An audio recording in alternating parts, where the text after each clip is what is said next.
Good evening, ladies and gents, and welcome to the latest instalment of our CarpFix Live.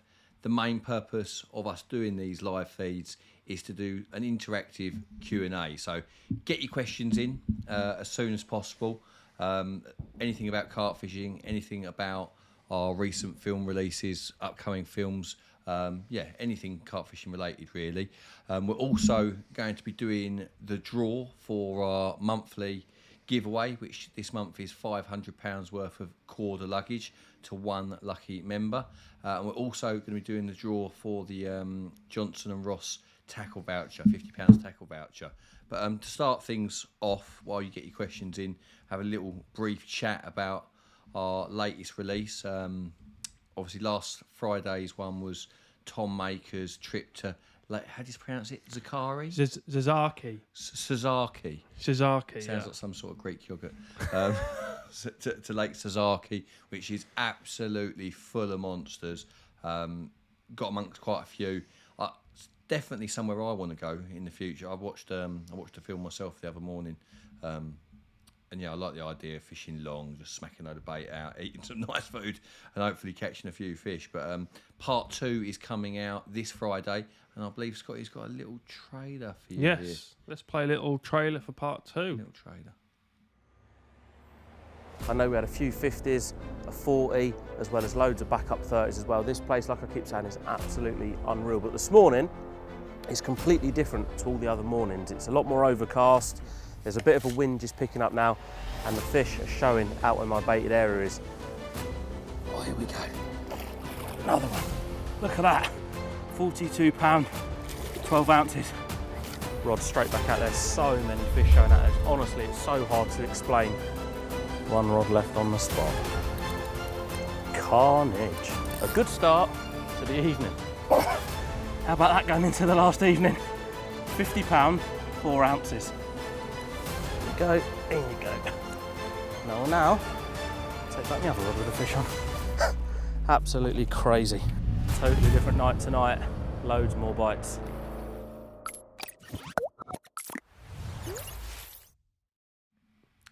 So that was a little trailer for Tom Maker's next release, which is on Friday at Lake Sazaki. Going to rewind a little bit before we start answering the questions and talk about the last film that I was in myself. We put out a 2-parter of a little bit of fishing on the French canals. Me and Ash went out there, and to be honest, it turned out completely different to how I anticipated. I had 2 sections in mind before we got there. And after spending a lot of time looking at those 2 sections, they're basically I'd bitten off more than I could chew for a 3-day session. You know, didn't see any carp in these 2 pretty extensive sections. And at the last minute on the first evening, bailed out to a really short section that someone sent me a picture of a lock gate with a jetty with loads of carp sitting on the surface in the summer one time, and I thought, well, if I, the chances of stumbling on fish on a massive section that you know nothing about are pretty much slim to none. If you haven't seen anything on those sort of vast waters, then the chance of them bumping into you on a single night is pretty slim. And we only had 3 nights at our disposal, so we went on this little short section, and as I'm setting up, fish just start lumping out around this jetty. And yeah, I lost 2. That first one just as we went into dark, and I lost 1 in the early hours of the morning. I was fishing pretty tight to the jetty, and there's always a bit of concrete and quite a lot of mussels in those sort of places. And I was fishing locked up, bent into them braid, and there's nothing giving, nothing giving. The first one I hook pulled out of, I believe, and the second one I got cut off, which was a bit of a dampener, I'd spent loads of time looking, loads of effort to find somewhere to fish, and then to get 2 bites and not land either of them. Having also got up really early in the morning to travel across, not slept, because I was on the edge of my seat for the rest of that night, because I knew I had to be on my rods fast, fishing locked up braid. So yeah, that sent me into day 2 absolutely knackered.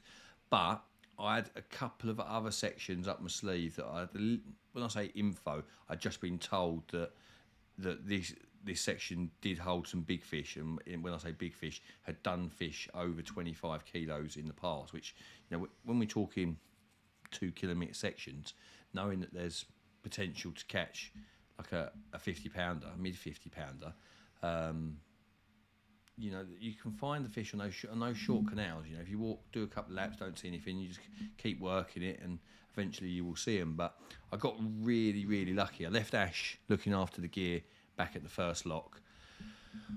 So I was just cycling along with a GoPro on, and one jumped out. And the odds of a carp jumping out as you cycle past, I don't know the section well to say how many fish are in it, but I would say it's pretty slim, especially in the middle of I think it was a pretty late morning, maybe early afternoon.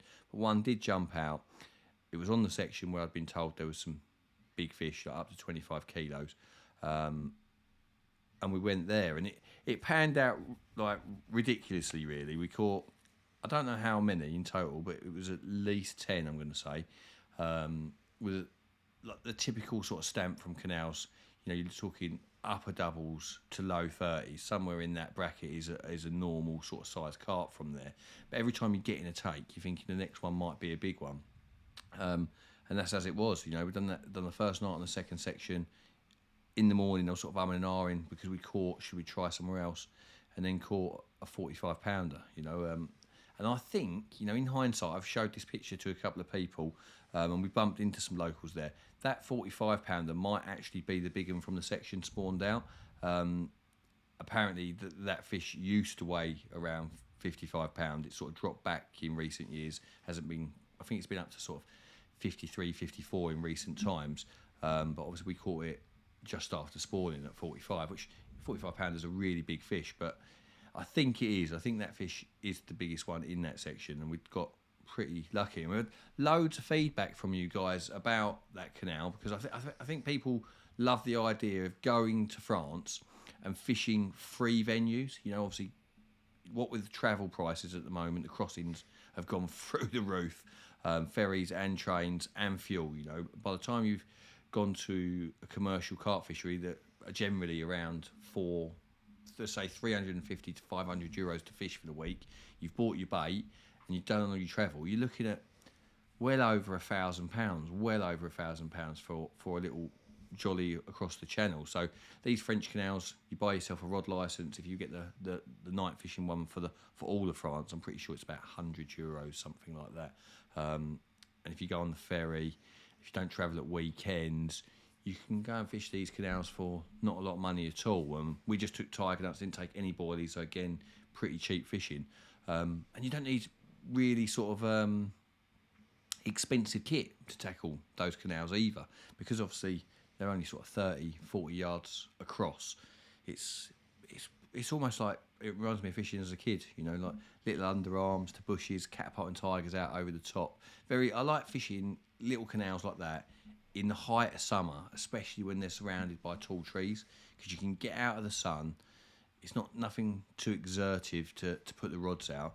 And I quite enjoy that sort of intimate style of fishing on the canals.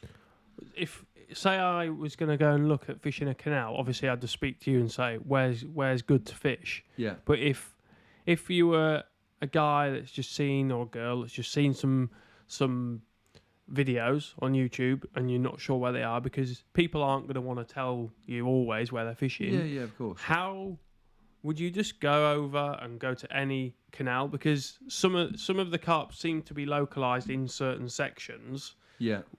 Do you think there are carp in all the sections? I think there's carp in all the sections, and I think the fear for people is they all want to be going to where, including myself, you want to be going where you know that there's good fish, and not wasting your time. But at the same time as saying that, surely that's part of the adventure. Yeah, but they're vast, aren't they? But you can up sticks and moves. You just use. Taking a bike's a good thing to do. Yeah, because that will help you cover a lot more ground in a shorter space of time.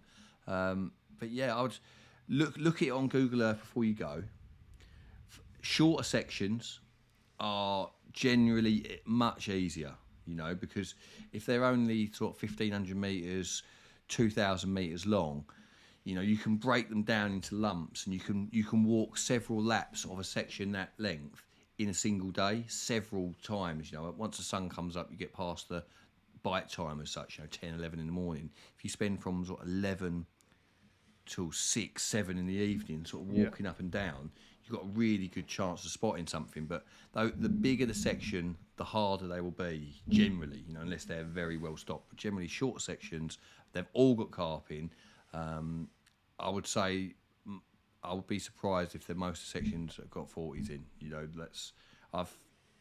Most of the sections. Not a lot of people, unless you're local, like you saw some locals. Not a lot of people, I think, fish the canals. Like they fish the canals for, like the locals fish for for like the pike and stuff like that. But you don't really see carp fishermen, do you? Like when we've only been a few times. I'll tell you what was quite funny actually. So the information we'd had about the section that we caught the fish from in the end, we were told that was a night fishing section, and then after the first night, we caught the fish, the big one, in the morning, 8 o'clock in the morning, and then a local angler turned up and he's like, "No, pêche de nuit, no." And he had pictures of the fish that I caught. He'd caught it himself, like I say, at 24 kilos, which is 54. It was a 50. So I'd caught it spawned out, but like 10. He caught it 10 pound bigger than I had. Yeah. But it was good that he'd come and told us that it was no night fishing.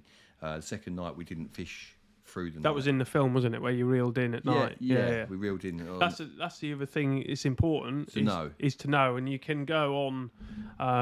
There's a website with a list. The Federation, the Fishing Federation of France. It's a little bit hard to translate. Yeah, yes, but there's another website. I'd like to be able to tell you what it is, but there's another website where it's got a list of all the sections. Basically, the sections are named after the nearest village. If you look at them on Google Earth, the section's named after the local village, and it says Pêche de nuit, no, or oui. Yeah. So there is a website where you can find that out. If you were to, so like that first night you lost 2. Why did you lose them? And what if someone was going, say around the dam, there might be some massive big boulders or something. Yeah. If someone's going, what is imperative to take? Well, yeah, that's a good question. Obviously, on those canals, you're not going to be casting very far. I was using braid straight through, but in hindsight, I probably would have preferred to been fishing with a really heavy braided leader.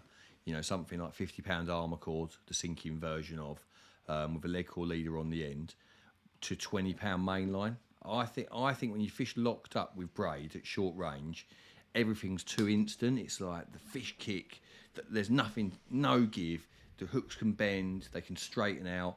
You're going to need braid on the end, thick, strong braid to protect you against the mussels. You still could get cut off, but I would fish 50-pound armour cord in hindsight to a 20-pound mono. And when I say 20-pound, I mean something that is over 0.4 mil in diameter, so something about 0.43, the 20-pound subline, 20-pound carp line, 20-pound touchdown, it's something like that. Because with mono, those kicks, as the fish lunging, trying to get under those jetties, you just have a little bit of stretch just to cushion the hook hold and not tear the hooks, not straighten the hook. So, yeah, in hindsight, I was fishing at the time 20-pound sub braid straight through, which is plenty strong enough. But I just got beasted basically. I had size 6 hooks on, not 4s. I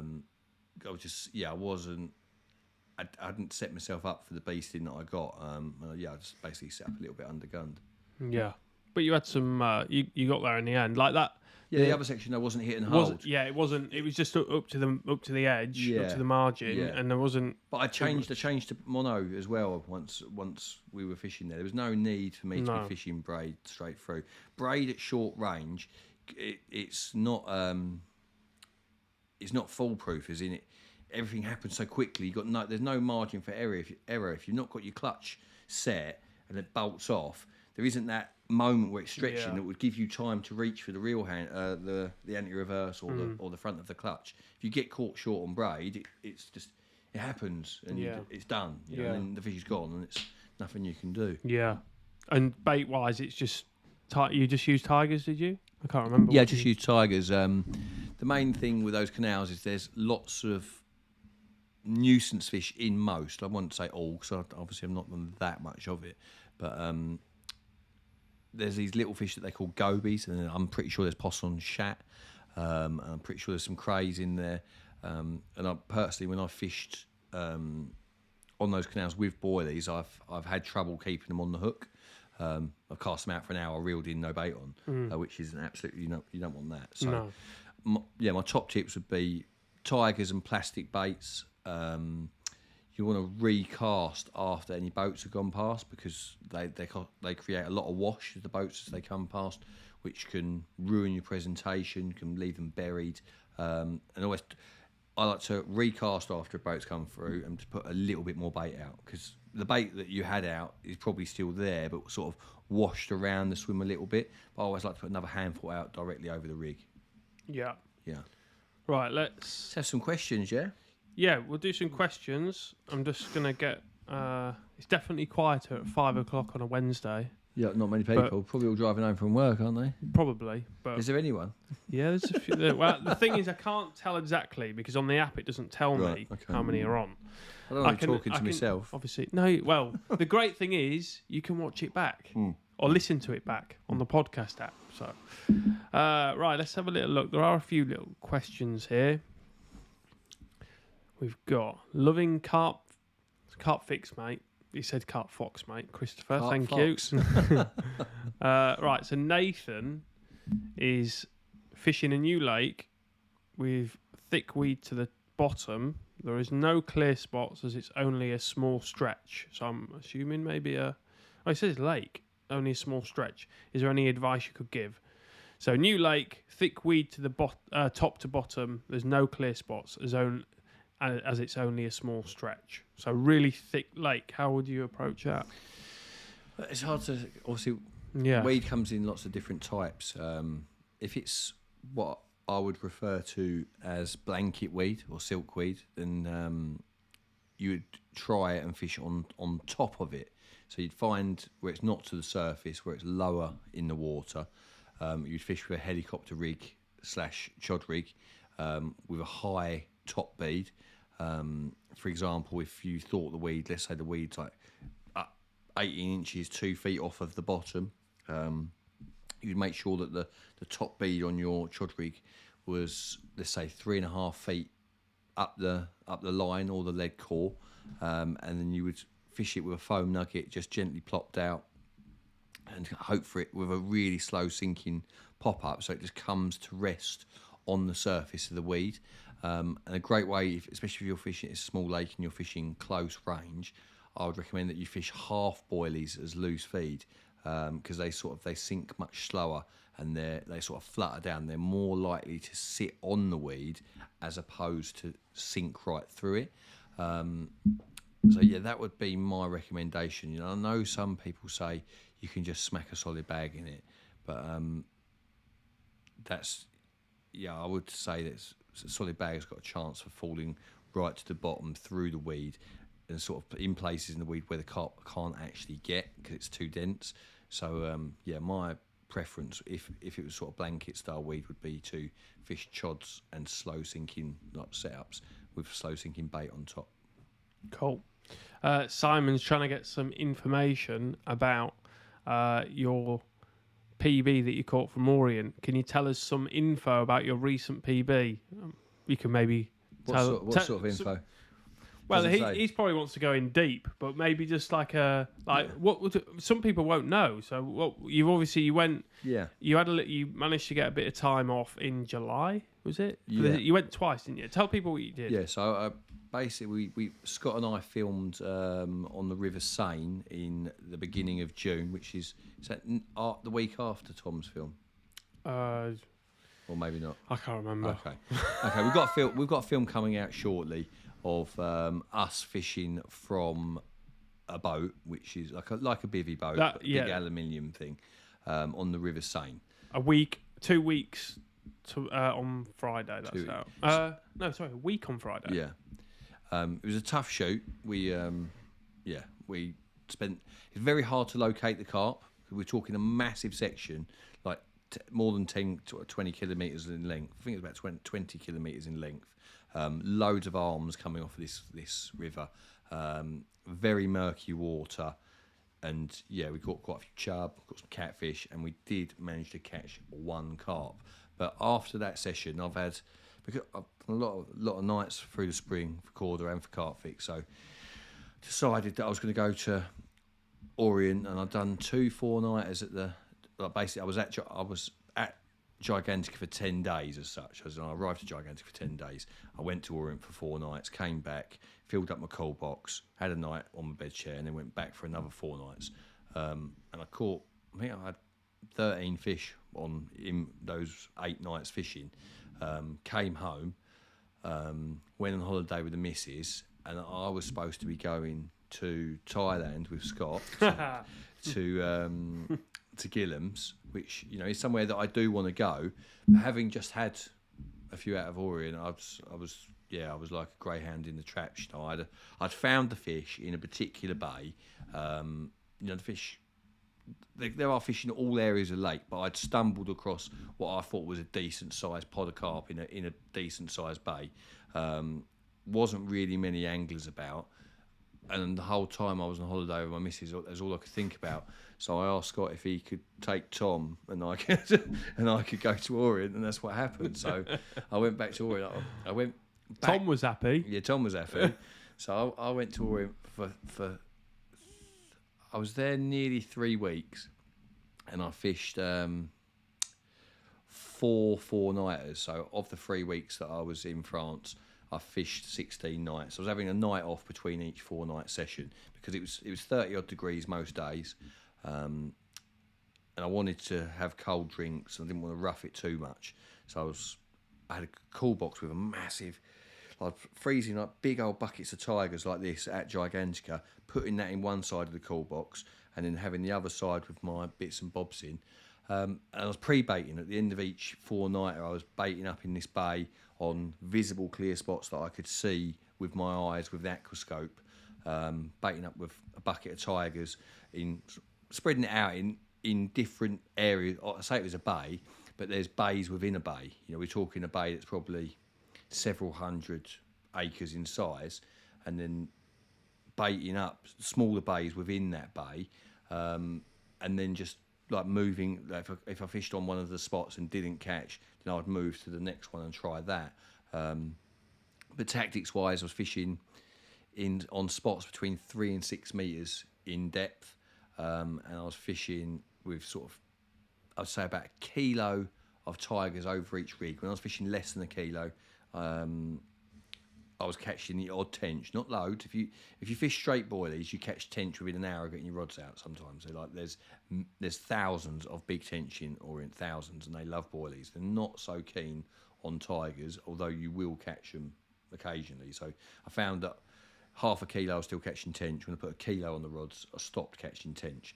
And I didn't have, of those 4 4-night sessions, I didn't have sort of all of the fish in one of them. It was very steady. I was catching on average, each of the 4-nighters I caught 6. I ended up 22 fish in the 4 4-nighters. So 22 fish in the 4 4-nighters. Lost one, and the 2 biggest ones came on the last 2 nights. Now you could say that was a coincidence, but I booked that 3 weeks off to finish on a new moon. Normally I'm a big fan of the full moon, but the new moon is proven in recent times to be just as effective for me. And there's a mirror in Orient that I refer to as Constant's mirror, because the only picture I'd seen of it was Constant. He caught it in 2017. Constant's one of the first guys you met, yeah? Yeah, Orient. yeah. French guy. He's a French lad that I met on Orient the first time I was there. He caught it 65 in September 2017, and I caught that on my second from last night. And I'd been in contact with Constant when I arrived, but I'd gone ghost on him, as in like when I'm there I never talk about what I've caught until I'm finished, because that's when I got my car burned out the last time. I'm sure that had something to do with it. Like when I was shouting from the rafters about what I was catching, people obviously want to fish where you are, and it sort of tells people where the fish are. So on my second from last night, after catching Constance Mirror, it was £61. I've called Constant and said, he said, "Oh, you had a tough session." I said, "Not exactly." I said, "It's been pretty good, actually. I've had 21 fish." He's like, "You're joking." I was like, "No, I'm going tomorrow, so you need to get yourself in this bay. I think there's quite a few fish around." And also, the bailiffs from Gigantica I'd self-taked all the fish. I had four 50s on this on these four 4-nighters.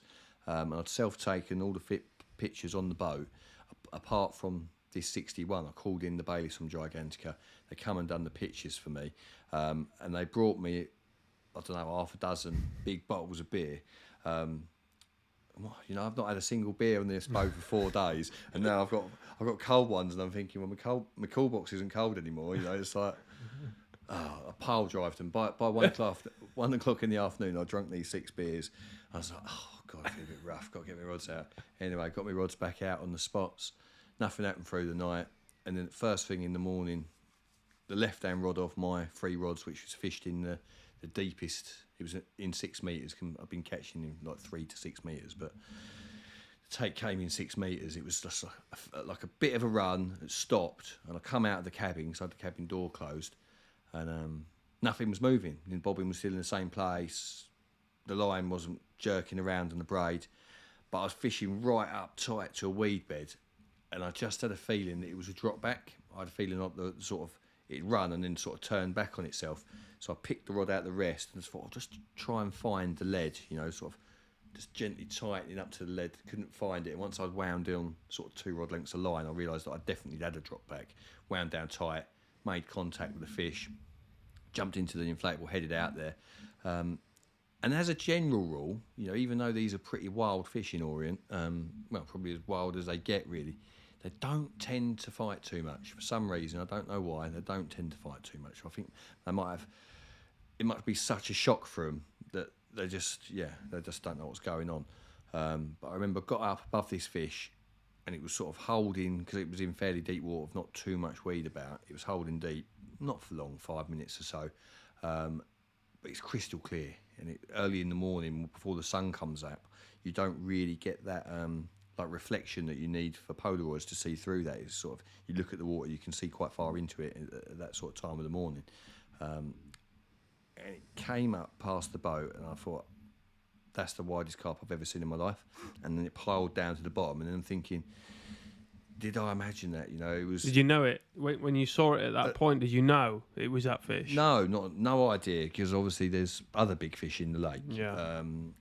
But what I did know is it was big. And I'd caught 60 the previous morning. I'm thinking, I can't believe I've had 2 big. I'm going to catch 2 big ones on the spin. Yeah. It went under the net, under the boat. Sorry, it come back up. I remember put it in the net without really thinking too much about it, but it was only like as I brought the net to the side of the thing and I looked at it like 3 or 4 times and was just like, yeah, that's not normal. That's not normal. I've caught a lot of 50s in my life and caught quite a few 60s and a couple of 70s, and the more I looked at it, I was like, I'd never seen a carp like that. Never ever have I seen a carp that wide, because it wasn't that long. The 70s that I'd caught previously were quite long fish, and this wasn't a long fish, and it's also a fish that has weighed well over 80 pounds, not scrape 80. It's been sort of 83 pounds that fish has weighed, like pre-spawning before. So it's an 80 pounder spawned out, which still means it's still going to have the width on it. And I remember I bagged it up and I unzipped it 3 times, like 3 times to look in there, because I said, I called Constant obviously once I got it in the bag, I said, I've got the big mirror, and he's like, you can't have caught the big mirror there. It lives under the tree in in another bay. I was like, mate, it swims. It's got fins. It's got fins. I've caught this. I've got it. It's definitely that fish. I think its previous capture was over 80. Its previous capture. It was 76, wasn't it? 76.4, which is the biggest carp I've ever caught in my life. Yeah. Although Orient's never been about catching a particular fish for me, but at the same time, as saying that, And when one goes in your net like that. no, but I'd always hoped, Yeah. that's the whole allure of Orient is obviously it's a nice wild place. There's not many anglers. There's some big fish in there, but it is the hope that one day you look down into your net and you think, oh my God. And yeah, that was that. That was that moment. That was that moment, yeah. Let's go on to do the live, the draw, sorry, for the community page. Yeah. So, for those of you who aren't members, who are new to CarpFix, every month we do a giveaway as well as the normal giveaway. We give away quite a bit on CarpFix. Yeah. But on the community page, if you simply upload a picture before the end of every month, so i.e. today, if you get a picture up today, you'll be in the next month's draw for a £50 Johnson Ross voucher. So everyone has who entered from the 1st of July up until the end of July is now in a draw, which I'm going to do in a second. But as you can see, we get lots of really nice pictures. We get scenic ones there as well, which is quite nice. Nice little sunrise. Yeah, sunrise. Quite nice. But yeah, we get lots of pictures, fathers and sons, lots of, like that's nice. Yeah. So we get lots of pictures. So if you get your picture up, you'll get yourself into a draw. And I'm just going to get that up now, and we will. I had this already, but it's all gone wrong, as always. Okay, this isn't going to work now. Let's have a little look. Get this on it. Here we go. Here we go. Right, so everyone's name is here. I'll. Do you want to do it? You can do it. Don't mess it up. Just press the tap to draw, and it'll come up with someone's name. Noel David James. Noel David James. I won't be able to find his picture very quick, but Noel, we will get in touch with you. You've won a £50 voucher for Johnson Ross. So, yeah, you can save it if you want, if you're going to buy something like a bivvy or something, or spend it straight away. But we will email you with all the details, or you might get an email direct from Johnson Ross. Yeah. Right, let's get another few questions, shall we? Lovely. We had some on here. Carlos. Hello, mates. When again in Spain? Any new lake on mine? So, Spain? Yeah, I'm not sure when we'll be going back to Spain. Really enjoyed, obviously, fishing Lake Oriana, somewhere that I'd wanted to fish for a really long time. I don't think we've got any plans to go back there yet for CarpFix. I'm going back there for Corda. I'm not sure when. It might be October next year. But yeah, at the moment, there's nothing. We got too much going on. Yeah, busy. Nathan's asked about Peckers Teckers. Getting cramp. When are you doing more Peckers Teckers? That's simply a case of when we can. Yeah, we can. We can definitely do so. It's just tricky. We've only got a certain amount of hours. Yeah. And there's only myself and Ash who primarily do the editing and the camera work, and it is tricky to get it all in. But we will do some as soon as we can. It'd be interesting to know what the members think of. Obviously, our aim was to produce 4 fishing films a month, which is a lot of work for us. A lot of work for time on the bank, double the time then to edit it and produce it into a film. Producing a technical film is much easier for us. Yeah. But at the same time, we know that a lot of the tackle companies are producing free content about technical things, and we don't want people to think that they're getting undersold. That sort of, but at the same time, maybe it's more beneficial for you to have like a technical film rather than focused on going somewhere fishing. Maybe. Yeah, we definitely can do it if the members want that. That's what we did originally, wasn't it? Yeah. But we will do some when we have more time and more people to do it as well, because it's tricky. Toby Bowen. Pecky, have you got unfinished business at Priory Park, or are you done there? Cheers, Toby. Is that the one at Southend? Yeah. It's Well, nice, though. Yeah, the trouble. I will say the trouble. The biggest fish in there, the one I can't think what she was called. There was a big scaly one, and it came out while we were there. 28 has been 30. There was I'd always hoped that when you nip over there, there's a chance of catching it, but I believe that's died. They put some stockies in there that will come on, and it is always somewhere that I like fishing it in the depths of winter because the water goes crystal clear. And the best thing about it is so shallow that you can always see them. You can see the carp from the bank. And I like to know that in the winter that I'm on them because the fish aren't travelling around the lake much. So it's always nice to know that you've got carp sat over your rig. So I might get back over there in the winter. That could be another one for this winter, a little day, a little trip. I like fishing now. I enjoy it. That reminds me of being a kid, like casting 30 yards really tight to Casting something. using a bait boat. Yeah, I was, but I was casting as well. I know what you mean. Yeah, but Walking around the edge. yeah, put put them by that little duck feeding bit. Like, put them in a little bag down there, and that was the most mixed, varied bag that I've probably ever caught in my life. I caught a golden orth, I caught several ghosties, I caught koi, I caught commons, mirrors, caught pretty much every species of carp. Yeah, it was good. When are you getting a CarpFix social on the go? I'd like to do that, like with anglers. Yeah, well, we mentioned it on one of our. I can't remember where we were travelling to, but we talked about maybe getting a French lake exclusively. We could do it in England, though. Might be a bit easier. Yeah, it might be easier to do it in the UK. But get a lake, get it exclusive, and then we could do that as a giveaway, I suppose. Yeah. We just draw X amount of members. We take 10 members fishing. Yeah. It's the fairest way to do it is to put everyone's name into a hat.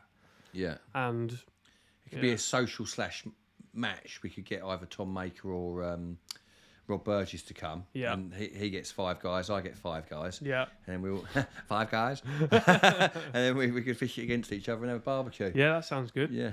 Yeah, we'll have to. We'll look into it. We will. I think that's a good idea. Maybe next summer. Yeah. Something next. Yeah. Summertime. UK probably easier. Yeah, definitely. Yeah. We get hunt It's the corner cost or of something. Yeah. Yeah. Maybe. I don't know. Yeah. I'm sorry, but I don't know how to pronounce this name. Pustai? Okay. Are you planning to go fishing in Hungary? Maybe why does Balaton attract or not attract you?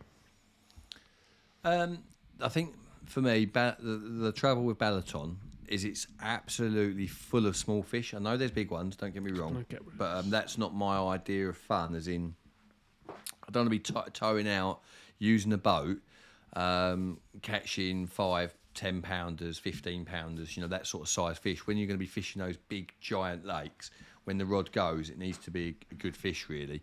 I definitely want to go to Hungary. I'm probably more interested in going to Euro Aqua, if I'm honest. I like the idea of going fishing for £100 or something. I watched the Monster Carp with Spooner and Dovey in it, and I thought, I quite fancy Hungary. Obviously, the biggest carp in the world are there, but I've not fished in Croatia yet. I've not fished in Hungary, so they are destination. Or Poland. I've not fished in Poland either. I'd like to do a venture over that way. Yeah, definitely.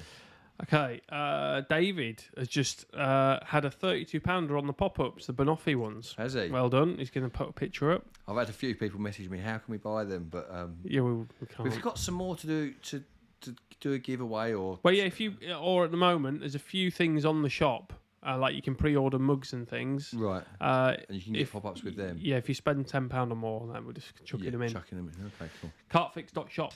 There's a pre-order. I think the mugs, the black and white fish mugs. Yeah. There's some stickers on there. There's not a lot, but we will. I'd like to get some more things in time for Christmas, hopefully. Yeah. If you only had a small backpack for a day's fishing, what would you pack, excluding your rods? Well, you just you can just travel real minimal. If you're not going to be doing the night, obviously you're not taking a bed chair, you're taking a guest chair. But depends how many fish you think you're going to catch. If you're going to an easy lake or whatnot, because you can real cut down the amount of leads you take. You can just take a couple pack of hooks, some leg clips, and some tubing. You can really, really fine it down. When I'm campaign fishing in the past, fishing the same lake week in, week out, and I get to a point where I know what I'm going to be using, I then leave everything else back in the car. I just get myself a small little bag with exactly what I'm using. But the trouble is, for me, most of the time I'm fishing different types of venues, and I'm packing for situations that might come up, which means I'm carrying too much. But yeah, if you're fishing the same lake regularly, you know what rig stuff you're going to be using. Take out everything you don't need, and just that's what I'd advise. Cool. Mikkel's asking if we go to Germany this year. We haven't got any plans to go to Germany. If any German subscribers have got some nice, they're often private, the venues out there. They've got any nice venues that they want to invite us to, then we'd be very, very up for coming. Always, I love fishing in Germany. It's a nice, really nice carp out there. But I'm not even sure if my German rod license, I think it goes out of date this year.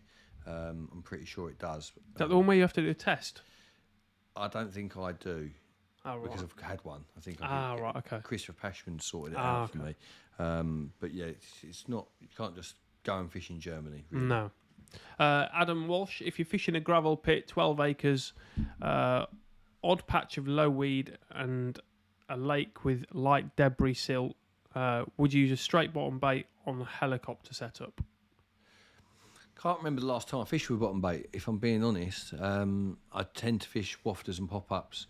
Low line weeds, are you talking about? Yeah. And if I was fishing on the weed, like obviously you can fish weedy lakes, but still fish on clear spots, which is normally what I do. And in that situation, I fish either wafters or pop-ups. But if I'm going to fish on the weed, I think I would definitely start with pop-ups. I'd feel more comfortable with my hook sitting free of the weed, because I get paranoid that when you're fishing on the weed with a wafter, that the hook is caught on the weed. When the fish tries to draw it into its mouth, it doesn't fly up, and obviously that's what you need it to fly into the fish's mouth. So yeah, normally I would, if I'm fishing on the weed, I'd fish pop-ups around the weed on the clear spots, either or. Just use a chod rig or something if it's low weed. Yeah, like a hinge Helicopter, stiff, with a bead up, Yeah. James Turnbull, hello Darrell, have you ever done a just sweet corn approach? I recently did a tuition with Rob Burgess at Norton Disney, and he showed me just fishing over a few kilos of sweet corn. Any tips? Sweet corn is one of the very best carp baits there are. Tom, sorry to interrupt. Tom, we went to Brasenose too, and he went through. He likes to use the tins of sweet corn because they come out cheaper than buying the ones freezer in bag. Costco. Yeah, they're more expensive. But if you go to yeah. Aldi and buy the little ones, he basically, you know what he does? He goes to Aldi and buys a pallet. So he'll speak to the store manager. Yeah. You say, can I buy a pallet? It's about 600 quid. Right. And he has a pallet of sweet corn tins, but it works out a lot cheaper. Yeah. And he just uses that. Can I have a pallet? can I have a pallet of... Yeah, but sweet corn is... Danny was talking about, I think, on a podcast recently, or maybe it was in Carpology, I can't remember, but he was talking about feeding his fish in the tank in the winter when it was cold. All sorts of different baits to see what reaction they got, and sweet corn was one of the very, very best.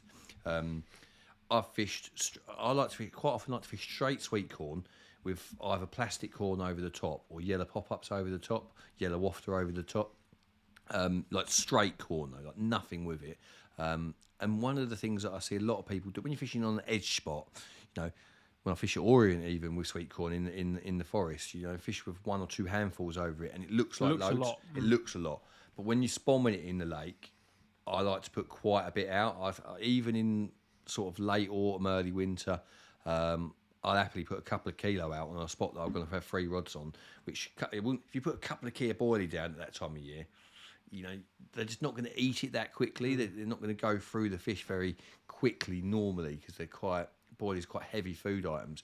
But when the water cools down, the fish are looking for that easy to digest food. Yeah, sweet corn is absolutely, like, people think that they're all taken in by the marketing of the bait companies. Boilies are brilliant. They do work. They're very nuisance fish proof. But when there's not too many nuisance fish and the water's getting cold, sweet corn maggots, tiger nut, lethal. Yeah. Lethal. Yeah. Herbie has asked, hi, do you have any advice on fishing? Oh, I've got really itchy nose like you. You get itchy noses, don't you? Yeah. Advice on fishing the Kempish canals in Belgium, as I'm planning on going for the first time in October. Well, the best thing that you could do is to book a trip with Derek Harrison. So many people, they message him and say, got any info, mate? Like, he's been fishing these canals for like 20 years or more, and he knows them like the back of his hand. Booking him for a session would be my number one piece of advice. Other than that, all of the sections hold good fish. They're not particularly snaggy. They're quite silty. A little bit of weed down either margin. A couple of my friends have been there recently and caught. I don't know how many exactly they caught, but their first 2 bites were 45 and 46 pounds. So they're both personal best for each of them. I would recommend that you take a push bike. You look on the cycle path side, because on the Kempish Canal, one side, a lot of it you can park behind, some of it you can't. But the cycle path side, I would recommend you just look along there, because the bank has been kept along that side of the canal. Very easy to see in the water. And the number one piece of advice is find them. If you haven't seen anything, don't sit there for more than a night. When I was talking to my friends up there recently, I said to him, you need to wind in 10, 11 o'clock, get all your gear, like either back in the car, packed away somewhere safe where you're not worried about it, and then spend the whole day looking until you find something. And you will. The water's clear enough. Especially in the warm weather. October might be a bit different. October was going to be tough to locate them swimming high in the water or in the edge, but I've never been that time of year. I know what I do know is that it will look incredible. I've seen photos of that canal in October. It's lined with the most humongous oak trees, really mature ones. And obviously in the autumn when the colours turn, it looks absolutely phenomenal out there. So I would never spend more than 1 or 2 nights in an area. I would if you're going there for a week or whatever you are, I would pick several spots that you like the look of. Pre-bait them with tiger nuts. There's a lot of bream in the Kempish Canal, so if you fish anything like fishy pellets, anything like that, you're going to have trouble. So I'd pre-bait with tiger nuts and boilies. Especially in the autumn. Probably, I've never fished it myself then, but I imagine you're going to catch more fish in the main channel. Like in the summer when I fish it, I'm fishing near the weed on little gravel patches that I can see. But I think, depending on the weather, I think in the autumn, especially if it's like a bit rough, like a bit rainy and whatnot, you'll be more likely to catch them in the main channel. But as the boats come through, they're constantly, when they're full of gravel, they're touching bottom, so they keep it really clean. But yeah, you've got to find them. Those canals have got carp in them. All of the Kempish sections have got big carp in them.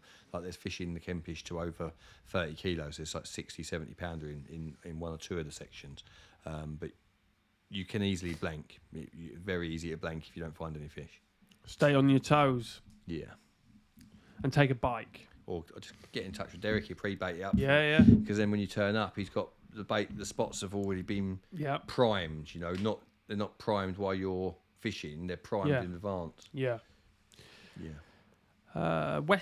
Nathan, you ever fishing in West Yorkshire? We haven't even been to Yorkshire. Well, I have been to Yorkshire. That's where I'm from, isn't it? But you haven't fished in Yorkshire, have you? I know there's a few nice venues up there. Yeah. I've got no objections to travelling up north to fish. I just need the info. I'm not really up on the latest info. I'm not abreast of it now. In the old days, when everything was in the fishing magazines, there was a one-place hub to find info about carp fishing. Now with social media and the net, it's sort of so spread out. It's hard to keep abreast of it all. So I'm a bit out of the loop. With regards to what's where. So maybe Nathan send us an email of a venue. Yeah, send us. I know there's a few round leads that are pretty good. There's a few with some 40s and stuff. Yeah, so it's just obviously it's getting on the right lakes at the right time as well, isn't it? Yeah, of course. David, when are you getting more merchandise in the shop? I want the t-shirt Scott's wearing. I maybe get some more in for for Christmas time would make sense. Yeah. I think so. We will get some more in. I wasn't going to get these exact ones, but they seemed quite popular before, so Yeah. we could get a slight It's hard to similar version. Get the right colour on the right Yeah. shape, isn't it? It's Yeah. like, it's, These are nice for summer because they're quite lightweight. Yeah. They're good for summer. Carl, I've just been to Morocco on holiday, but gutted I couldn't fish. Would you recommend it there? Have you ever been there? we were booked to go there, recorder, a while back. Never been, so I don't want to talk factually about something because it's I've heard negative stuff, as in, I know it's a big lake. I know there's loads of carp in there. I know it's very beautiful. But just not seeing pictures. There's loads of tour guiding trips that are doing tour guides to fish there, and they haven't got any pictures of recent big uns, which worries me. You know, they've got commercial trawlers on there, nets being dragged through, not intentionally going for carp, but obviously the carp at times do end up in these nets.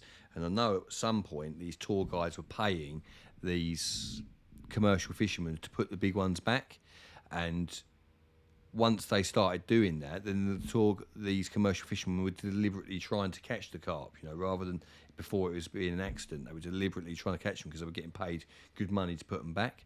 But yeah, I'm not seeing enough pictures of big carp getting caught from there to warrant the distance travelled for me. I'm not saying there's no big uns in there because it's a huge, vast place and they can get lost. But yeah, I've got to know that they're there. And at the moment, I'm not sure. Mm-hmm. Just before we do the draw for all that Corda luggage, someone's going to win £500 worth of Corda luggage. It's very nice. Very nice. We're going in. It's September tomorrow. Yeah. So going into September, October, it's starting to cool down a little bit. Can be thank quite God. warm in September still. Yeah. But what's your Thought process? Yeah, going are you changing anything now, or are you Not just yet, but I'm thinking about it. tell us what Yeah. your So, obviously, the summer months are June, July, and August, and the autumn months are September, October, November. Now, September can be warm, like Scotty said. One of the most prolific months of the year, I would say. May and August are probably the two most prolific months of the year. But September is up there, you know, it's right up there. And also the fish, they're definitely, spawning's over, you know, they're looking to replenish a little bit of food, but as the water cools, they are feeding slightly less, in my opinion. Some people would say different to that. They're stacking it on for the winter. They're like smacking it. But if you look at catch results on any commercial venue where it's logged and stuff, that as the water cools, the action will be tapering off. But that said, you know, the fish are more likely as the autumn progresses to start feeding in the deeper areas of the lake. So through the spring and the summer, they're routinely attacking the shallower areas. But as you go into September, you'll start to notice the mornings are cold. You know, you can go to bed and it's quite warm. You're in a t-shirt, but if you get taken the early hours of the morning, it can be freezing, you know, on a clear night. And that sends the fish deep into the siltier areas, I often find. Can also make the bites, especially once you get into October, from September into October, the bites can be a lot more through the hours of darkness on some venues. It's something that I've seen a lot of. And the activity, you know, the jumping can be at night as well. So I'll be looking to stay up late, looking to see fish jumping, locating them in that sort of regard. I wouldn't be over baiting, you know, I'd be looking to catch one at a time rather than setting up for big hauls. All depending on the venue, you know, if there's a lot of fish in there, you can set out for a haul. Maggots start to come into their own once you get into October, November time. You know, that is prime time to be using sweet corn, maggots, stuff like that. But yeah, that's what I'm thinking. I'm thinking about nocturnal activity for location. I'm thinking about fishing slightly deeper. I'm thinking about natural baits. And I think that up until the first week in November, the first 10 days of November, is that once you get to the 10th of November, I think it's getting very difficult from that point onwards. And I've seen loads of times the biggest fish in a lot of lakes getting caught at the beginning of November. You know, that's, you remember Terry Hearn's famous Mary capture beginning of November. If you look in advance to see the moon phase that falls in that, either the new moon, I don't know what it is this year. I think it's the full moon, because we're going to Twice Hills. Yeah. So the full moon falls in, I think it's early. I think it's around the 10th of November this year, something like that. But yeah, October is one of my. September it's almost summer still, you know. But from October to the first 10 days of November, it's one of my favourite times for big carp fishing. You know, you'll notice that the fair weather anglers are tapering away. As it starts to get tougher, people are less excited by it. The banks become a bit muddy, a little bit of rain. But I like being on the bank at that time, because the rods can be out during the day. It doesn't feel as, you know, when it's boiling hot, you feel like you're not going to catch anything. But yeah, I think it's a beautiful time to be on the bank. A great time for a big one, October, early November. Cool. Adam Walsh, any plans for West Midlands trips? Hams Hall has a few 30s. When's the... Have you heard of Hams Hall? No. When's the Gillam's make a video? Gillam's film will be up the end of September. I think the end... Yeah, the 30th is a Friday. That's when we've got the first one scheduled in. We're probably going to split into two because there's so many fish. And some of the fights obviously are quite long. We do a few other things as well. Actually, we go off and do like the elephants. And then he dropped a horrible one. We go on do the boats. Yeah. So it was all So let's find. But yeah, it'll be the 30th. Congrats on the PB. Quick questions help try and avoid bream. Yeah. Fishing a lake recently and caught 10 bream, no carp. It's full of 30-pound carp, but nuts are banned. How would you avoid them? Bigger baits and not so fishy baits. Bream absolutely love fish meal, as do carp. But fishing big baits with a decent gap between the hook and the bait, and a longer rig. That's one way of basically, you fish a big boilie with a short hair, what happens is the bream peck the boilie and the hook can just flip around and catch them in the face, around the mouth, around the lips, and you can catch them anyway. But when you fish with a big bait and a slightly bigger gap, they can peck the bait without actually getting hooked, and it'll only be a big fish like a carp that can inhale that huge bait that is likely to get caught. So, but if you're going to use a long hair and a big bait, my advice would be to fish a longer rig to give the carp a chance to get it in its mouth far enough back before the rig goes tight. Because if the rig goes tight when you've got a long hair, the bait can just be pulled out of its mouth before the hook's gone in. So yeah, that's something to bear in mind. Cool. Let's do the draw. 500 quid's worth. Yeah, before we do that, just play for those of you who haven't seen it. We played it at the start. We'll play part 2 of Croatia, which is coming out on Friday. Lovely. I know we had a few 50s, a 40, as well as loads of backup 30s as well. This place, like I keep saying, is absolutely unreal. But this morning is completely different to all the other mornings. It's a lot more overcast. There's a bit of a wind just picking up now, and the fish are showing out where my baited area is. Oh, here we go. Another one. Look at that. 42 pound, 12 ounces. Rod straight back out there. So many fish showing out there. Honestly, it's so hard to explain. One rod left on the spot. Carnage.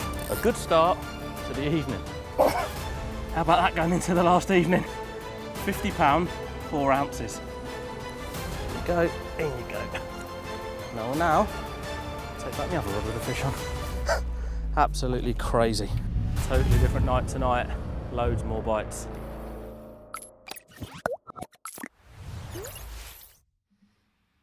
Right. So that'll be out on Friday, 5 p.m. Should we do the draw? Yeah. For the Corda, this is £500 of Corda Luggage. compact luggage. Lovely. Danny. No surname, but I will find you because I highly doubt that someone else has just got their name as Danny. Usually comes It's up Danny with a surname. Fairbrass. He's bought his own kit back. Yeah, it could be, but it won't be. But he's got a unique membership number, which Yeah, obviously... Actually, it won't even come up with a surname unless it's on the email. Let me just have a quick search. I'll just have a very quick look, just so we can get a surname while we're on, and it might come up with a surname on the email. So Danny Oakins. Danny Oakins. Congratulations, Danny Oakins. You've won yourself. That's Danny Oakins. Yes. I'm just going to make a note of it.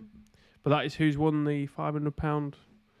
Beautiful, lovely prize. What else have we got coming up? What are you? So we've got Makers Part 2. Then we've got your Sane films coming out. But fishing wise, you're going to Gigantica. I'm going to Gigantica on Saturday.